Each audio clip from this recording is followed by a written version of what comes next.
Ô, Silva! Oi! Ô, mestre Silva! Fala! Eu estive pensando. Até as máquinas mais modernas são compostas basicamente de máquinas simples. A roda, o plano inclinado, a alavanca. E para essas máquinas executarem com precisão o trabalho que a gente quer, muitas vezes a gente necessita de mecanismos de transmissão de movimentos. Uma polia, uma engrenagem. Se a gente quiser alterar esse movimento, a gente utiliza... A cremalheira, biela manivela e o câmbio. Esses são alguns dos mecanismos que a gente acrescenta à máquina. É essa máquina. Como é que ela se desenvolveu? É isso que você vai aprender na teleaula de hoje. Hoje você vai saber como o homem deixou de realizar trabalhos usando sua força muscular e passou a aproveitar a atração animal, a força da queda d'água e a energia do vento. Você vai ver o grande impacto que a máquina a vapor provocou no setor industrial e de transportes, e o emprego da eletricidade como fonte de energia, o que acabou culminando na automação das máquinas. E você tá a posto? Então vem com a gente que nossa teleaula está apenas começando. E nós vamos aproveitar que temos a tarde de folga para dar um pulo aqui num sítio do lado, para conhecer bem mais sobre as máquinas. Vamos lá?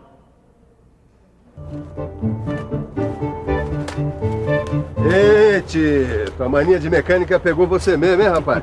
Nem seu dia de folga você pensa em outro assunto? Você que falou que aqui era o melhor lugar para se fazer um piquenique e para aprender sobre as máquinas. E por acaso o seu mestre velho de guerra já decepcionou você? É. É aí, seu Juca. Moendo milho aí pra criação, né? Fazendo quirera pros pintinhos.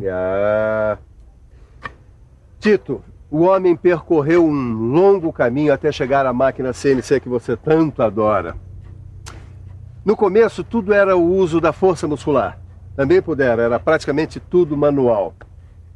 Os produtos eram feitos um a um. E a qualidade deles ficava na mão de quem? Dos artesãos. Tô certo, seu Juca? Certamente assim. A humanidade foi crescendo e foi crescendo também o consumo de produtos. O mundo passou a exigir uma produção cada vez mais rápida e cada vez em maior quantidade. O homem foi construindo máquinas mais complexas. Primeiro, começou a usar a força de elementos da natureza, diminuindo o seu trabalho muscular. Construiu máquinas a tração animal. Ao usar o moinho de tração animal, o homem percebeu que o trabalho poderia ser acelerado. Até hoje ele é usado quando é a única solução possível. Ainda existem moendas de cana puxadas por burros. E em muitas olarias, as prensas de barro são a tração animal. O homem começou a usar também a força da água. Aonde havia água em abundância, o homem construiu a roda d'água, que era para aproveitar a força hidráulica como fonte de energia. Repara uma coisa, Tito. A água faz o papel do animal. Ela cai sobre a roda com os pás e faz a roda girar. Agora eu entendi. O homem foi aproveitando a energia natural do ambiente, dando soluções diferentes conforme as disponibilidades do lugar. Rapaz inteligente esse. E qual é a outra grande fonte de energia natural que o homem usa? Vamos pensar um pouco? Vamos pensar um pouco. Já falamos da água, da tração animal, está faltando... já sei! O vento. Em locais onde se venta muito, como na Holanda, se aproveita a força dos ventos. São os moinhos de ventos. A força do vento faz o trabalho do homem. Também é assim nos barcos a velas. Mais uma vez, a natureza a serviço do homem. No início, as máquinas eram feitas de madeira, mas o aumento da produção acabou provocando também um aperfeiçoamento dessas máquinas. Novos materiais passaram a ser empregados e também foram desenvolvidos novos processos de fabricação. Dá só uma olhada nesse torno antigo aqui. Ele tem partes em madeira e partes em ferro.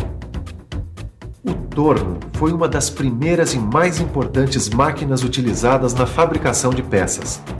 Nos primeiros tornos, o movimento de rotação da máquina era gerado por pedais. A ferramenta ficava na mão do operador que dava forma ao produto. Pensando bem, não devia ser nada fácil ser torneiro mecânico naquela época. O cara tinha que ser uma fera. ter muita habilidade. E tinha que pedalar, segurar a ferramenta com uma mão e ainda dar forma ao produto. Eu, hein? Não era essa moleza que é hoje de vira a manivelinha aqui, aperta o botãozinho ali, o bicho pegava. Imagina um mecânico daquela época se visse um torno CNC. Com o decorrer do tempo e para facilitar a vida de todos nós, Tito, a ferramenta foi fixada à máquina, surgindo então a máquina-ferramenta. Que beleza, hein? Quer ver quantas máquinas-ferramentas surgiram? Muitas, dependendo do tipo de trabalho a ser realizado.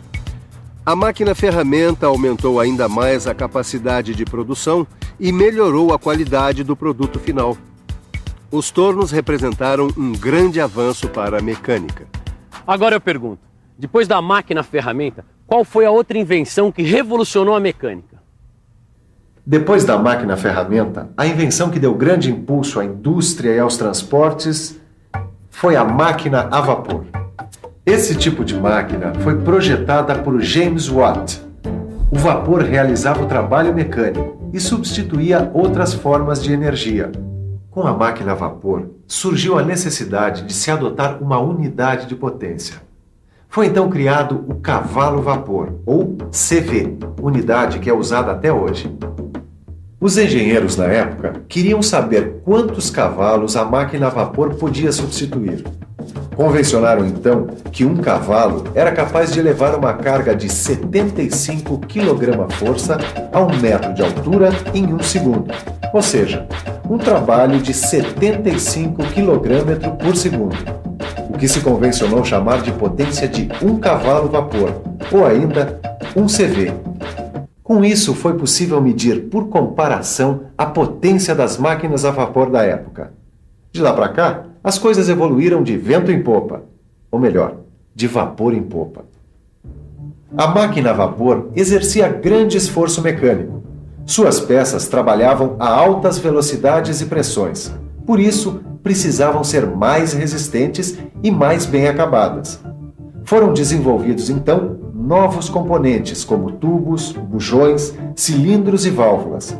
Esses componentes resistiam melhor às condições de trabalho impostas pelas máquinas a vapor. Uma coisa puxa a outra. Veja só, o uso da máquina a vapor exigiu que seus componentes tivessem bom acabamento e dimensões mais exatas. A fabricação de produtos com essas características exigiu máquinas-ferramentas mais precisas e materiais de melhor qualidade, provocando um grande desenvolvimento da mecânica. E o aperfeiçoamento das máquinas aumentou o rendimento e representou um fator importante na atividade industrial. Uma coisa puxa a outra.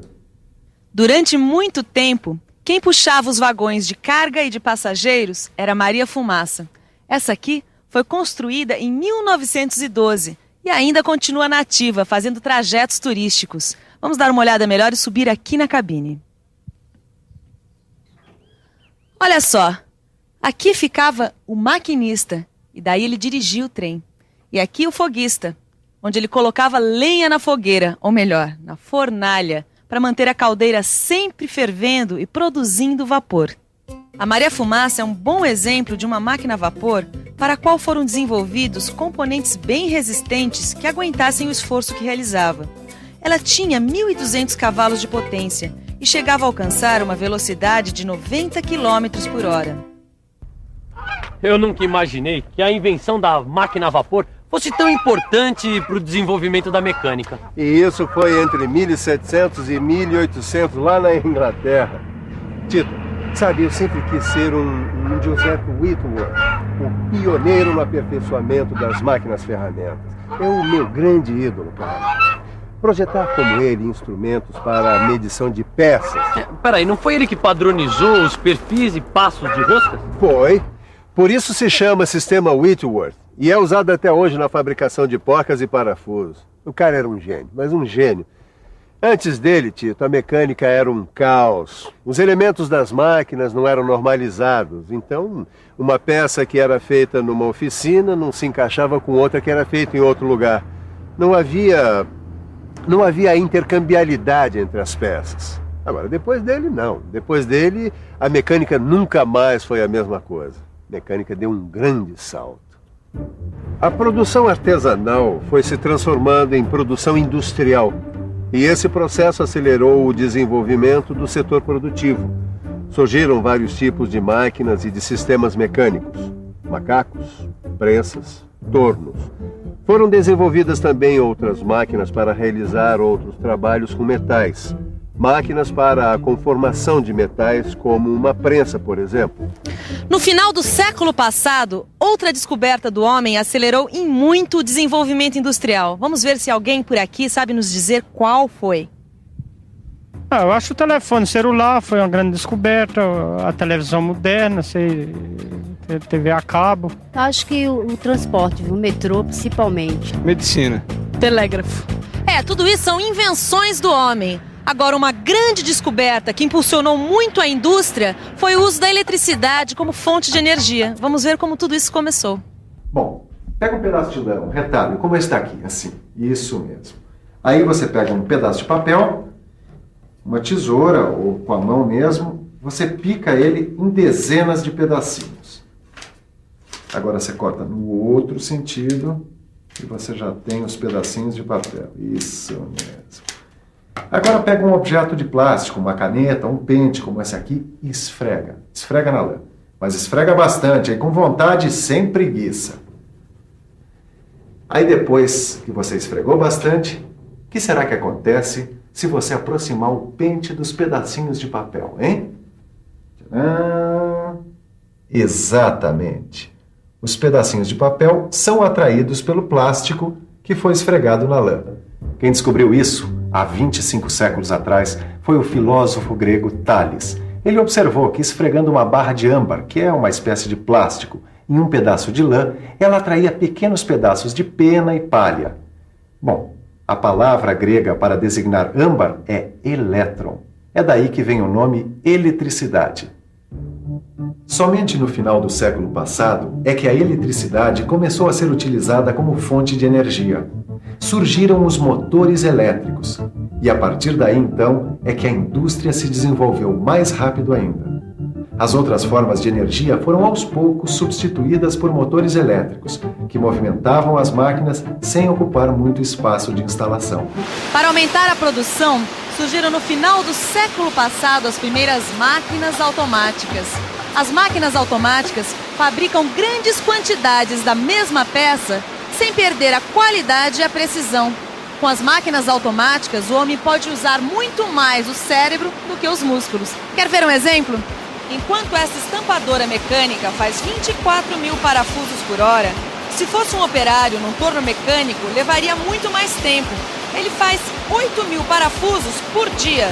Com essa máquina, os parafusos saem todos assim, idênticos, iguaizinhos e com muita precisão. Com as máquinas automáticas, a atividade industrial pode se espalhar. Elas possibilitaram o desenvolvimento da indústria automobilística e também de vários outros setores, como a agricultura, o comércio e o transporte.